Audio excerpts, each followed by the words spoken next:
15મી સદીના અંતમાં ચાંપાનેર પાવાગઢમાં રાજા પતેરાવલનું શાસન હતું.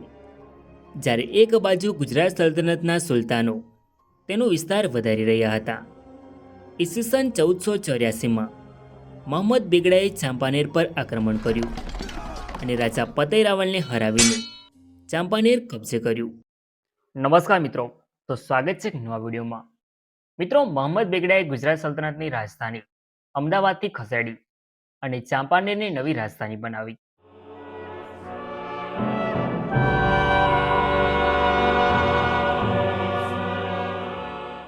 મોહમ્મદ બેગડાએ ચાંપાનેરનું નામ બદલી મોમદાબાદ રાખ્યું. તેણે ચાંપાનેરને માત્ર રાજધાની જ નહીં પરંતુ વેપારનું કેન્દ્ર બનાવ્યું અને એક વિશાળ નગરમાં બદલી નાખ્યું, જે ગુજરાત સલ્તનતના સુલતાનોનું પ્રિય સ્થળ બન્યું. તેમણે અહીં અનેક સ્મારકો બનાવ્યા જે આજે પણ યુનેસ્કો વર્લ્ડ હેરિટેજ સાઇટ તરીકે જાણીતા છે. મોહમ્મદ બેગડા પછી અનુક્રમે મુઝફ્ફર શાહ બીજો, સિકંદર શાહ અને મુહમ્મદ શાહ બીજાએ ગુજરાત સલ્તનત પર શાસન કર્યું. ઈસવીસન 1527માં ગુજરાત સલ્તનતની ગાદી પર બહાદુર શાહ આવે છે. સુલતાન બહાદુર શાહે અનેક લડાઈ લડી, જેમાં છેલ્લી મહાન લડાઈ મેવાડના રાણા સાથેની હતી. બહાદુર શાહ આસપાસના રાજ્યો પર પોતાનો કબજો મજબૂત કરી રહ્યો હતો, ખાસ કરીને માળવા અને ચિત્તોડ જેવા વિસ્તારોમાં, જે ગુજરાત સલ્તનતને વધુ શક્તિશાળી બનાવતું હતું. જ્યારે એક બાજુ મુગલ સલ્તનતનો બીજો સમ્રાટ હુમાયું ભારતમાં મુગલ સત્તા મજબૂત કરવાનો પ્રયાસ કરી રહ્યો હતો. ઈસવીસન 1533-34માં હુમાયુના બનેવી મુહમ્મદ ઝમાન મિર્ઝાએ કાવતરા અને બંડોમાં અનેક વાર ભાગ લીધો, જેથી તેને પકડીને કેદ કર્યો. પરંતુ તે ત્યાંથી છૂટીને બહાદુર શાહના આશ્રયમાં જતો રહ્યો, જેથી હુમાયું બહાદુર શાહ પર નારાજ હતો. હુમાયુના વધતા જતા બળને કારણે બહાદુર શાહે ચિત્તોડ પર કબજો કરવાનું વિચાર્યું, કારણ કે હુમાયું સામે યુદ્ધ કરવા માટે ચિત્તોડ પર કબજો જરૂરી હતો. તે સમયે ચિત્તોડ પર રાણા વિક્રમાજીતનું શાસન હતું. ચિત્તોડ પર આક્રમણ કરવાના સમાચાર હુમાયુને મળતા તેણે સેના સાથે ગ્વાલિયર તરફ કૂચ કરી. આ સમાચાર બહાદુર શાહને મળતા તેણે સંદેશો મોકલાવ્યો કે એક મુસ્લિમ હિન્દુઓ સામે જેહાદ કરે ત્યારે બીજા મુસ્લિમે તેના પર હુમલો ન કરવો જોઈએ, જેથી હુમાયું ગ્વાલિયરથી આગળ ન વધ્યો. ત્યારબાદ 1434ના અંતમાં બહાદુર શાહનો ચિત્તોડ પર ઘેરો જ ચાલુ હતો અને હુમાયુંની યોજનાની માહિતી મળી કે હુમાયું બહાદુર શાહ સામે આક્રમણ કરવાની તૈયારી કરી રહ્યો છે. તે સમયે ચિત્તોડની રાણી કર્માવતીએ હુમાયું પાસે મદદ માગી, પરંતુ હુમાયું તટસ્થ રહ્યો. મિત્રો, ઈસવીસન 1534માં સુલતાન બહાદુર શાહે સંપૂર્ણ ચિત્તોડ પોતાના કબજામાં લીધું. આ આક્રમણમાં બહાદુર શાહે મુસ્તફા રૂમી ખાનને લડાઈ પહેલાં વચન આપ્યું હતું કે ચિત્તોડનો વિસ્તાર તેને જાગીરમાં આપવામાં આવશે. આ વચન અમીરોની અદેખાઈ અને ઉશ્કેરણીને લીધે સુલતાને પાળ્યું નહીં. આથી રૂમી ખાન ગુસ્સે થઈને હુમાયું સાથે છુપા સંદેશા ચલાવવા માંડ્યો અને બહાદુર શાહ ઉપર આક્રમણ કરવાથી સફળતા પ્રાપ્ત થશે તેવી ખાતરી આપી. આથી હુમાયુએ ગ્વાલિયરથી કૂચ કરી.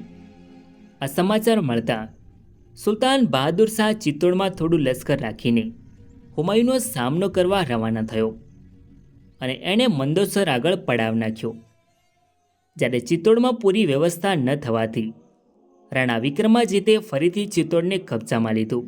સુલતાન બહાદુર શાહે રૂમી ખાનની સલાહ મુજબ તોપગાડીઓને ફરતે ગોઠવી અને વચ્ચે લશ્કર રાખ્યું. બીજી બાજુ રૂમી ખાન ખાનગી રીતે મળેલી સલાહ મુજબ હુમાયુએ લશ્કર માટે આવતી મદદના રસ્તાઓ રોકી દીધા, જેથી સુલતાનની છાવણીમાં અનાજ, પાણી અને ઘાસચારાની તંગી સર્જાઈ. ત્યારબાદ ગુજરાત સલ્તનત અને મુગલોની ફૌજ વચ્ચે લડાઈ થઈ.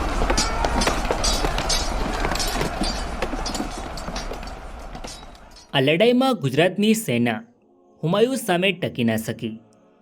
દ્રોહી રૂમી ખાન નાસી છૂટ્યો અને હુમાયુંને જઈને મળી ગયો. આવી સ્થિતિમાં બહાદુર શાહ થોડા સૈનિકો સાથે માંડુ તરફ રાત્રિના સમયે ભાગી ગયો. મિત્રો, ગુજરાત સલ્તનતની સેનામાં કેટલાક સૈનિકો માર્યા ગયા કેટલાક શરણાગતિ સ્વીકારી અને કેટલાક સૈનિકો યુદ્ધ છોડીને ભાગી ગયા. બહાદુર શાહ પોતાને બચાવવા માંડુના કિલ્લામાં ભાગી આવ્યો હતો, પરંતુ તેને ત્યાં પણ શાંતિ ન મળી. હુમાયુએ માંડુ પર આક્રમણ કર્યું અને માંડુના કિલ્લાના દરવાજા તોડીને પ્રવેશ કર્યો, જેથી બહાદુર શાહને ફરીથી ભાગવાની ફરજ પડી. બહાદુર શાહની આંખોમાં ચિંતાની લાગણી સાથે તે ચાંપાનેર તરફ ભાગ્યો. ચાંપાનેર, જે ગુજરાત સલ્તનતનું હૃદય સ્થાન હતું. અહીંયા ગુજરાતના સુલતાનો દ્વારા અખૂટ સંપત્તિનો ખજાનો જમા કરવામાં આવ્યો હતો, જ્યાં સલ્તનતની મોટી સેના હંમેશા તૈનાત રહેતી. બહાદુર શાહ ચાંપાનેર આવ્યો અને હુમાયુને રોકવાની તૈયારી શરૂ કરી. કિલ્લાઓના દરવાજા મજબૂત કરાવ્યા, સેનાઓની વ્યૂહરચના ગોઠવી, દિવાલો પર રક્ષણની વ્યવસ્થા કરી અને તમામ સૈનિકોને યુદ્ધ માટે તૈયાર કર્યા. પરંતુ હુમાયુ બહાદુર શાહનો પીછો કરતા વિશાળ સેના સાથે માત્ર 3 દિવસમાં જ ચાંપાનેર પહોંચી ગયો. કિલ્લાની નજીકથી જ યુદ્ધનો અવાજ ગુંજવા લાગ્યો. ઇખ્તિયાર ખાન, જે સલ્તનતનો વફાદાર સેનાપતિ અને રાજા નરસિંહ દેવે હુમાયુનો સામનો કર્યો. ચાંપાનેરમાં ભયંકર યુદ્ધ ચાલ્યું. તીરોની વરસાદ, તોપોના ગોળા અને તલવારોના ઘા આકાશમાં ગૂંજી ઉઠ્યા. હુમાયુની સેના વિશાળ હતી, જેથી ગુજરાત સલ્તનતની સેના વધારે સમય ટકી ન શકી. સતત ચાલતા યુદ્ધના કારણે સેના તૂટી ગઈ હતી. બહાદુર શાહ ચાંપાનેર છોડીને ખંભાતના રસ્તા પર ભાગી ગયો. હુમાયુએ તરત પીછો કર્યો, પરંતુ તે મુસ્તફા રૂમી ખાનની સલાહથી હુમાયુ પાછો વળ્યો, કારણ કે ચાંપાનેર જીતવું જરૂરી હતું. અહીં ઇખ્તિયાર ખાન કિલ્લાનું નેતૃત્વ કરી રહ્યો હતો અને તેણે કિલ્લાને અભેદ બનાવવાનો પ્રયાસ કર્યો. હુમાયુએ કિલ્લાની ઘેરાબંધી કરી અને 9 ઓગસ્ટ 1535ના રોજ મુગલ સેનાએ કિલ્લામાં પ્રવેશ કર્યો. ઇખ્તિયાર ખાને હુમાયુ સમક્ષ શરણાગતિ સ્વીકારી અને યુદ્ધ સમાપ્ત કર્યું.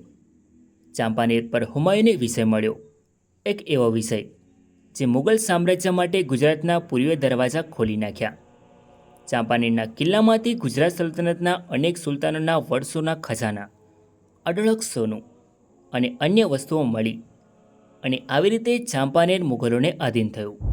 સો ફ્રેન્ડ્સ, આ હતો હુમાયુનો ચાંપાનેર પર આક્રમણનો ઇતિહાસ. આઈ હોપ કે તમને આ વિડીયો ગમ્યો હશે. તો વિડીયોને લાઇક કરીને કમેન્ટમાં તમારો અભિપ્રાય જરૂર લખો અને ચેનલમાં નવા હોય તો આવા જ અવનવા વિડીયો જોવા માટે ચેનલને સબસ્ક્રાઈબ જરૂર કરો. તો મળીએ એક નવા વિડીયોમાં. ધન્યવાદ.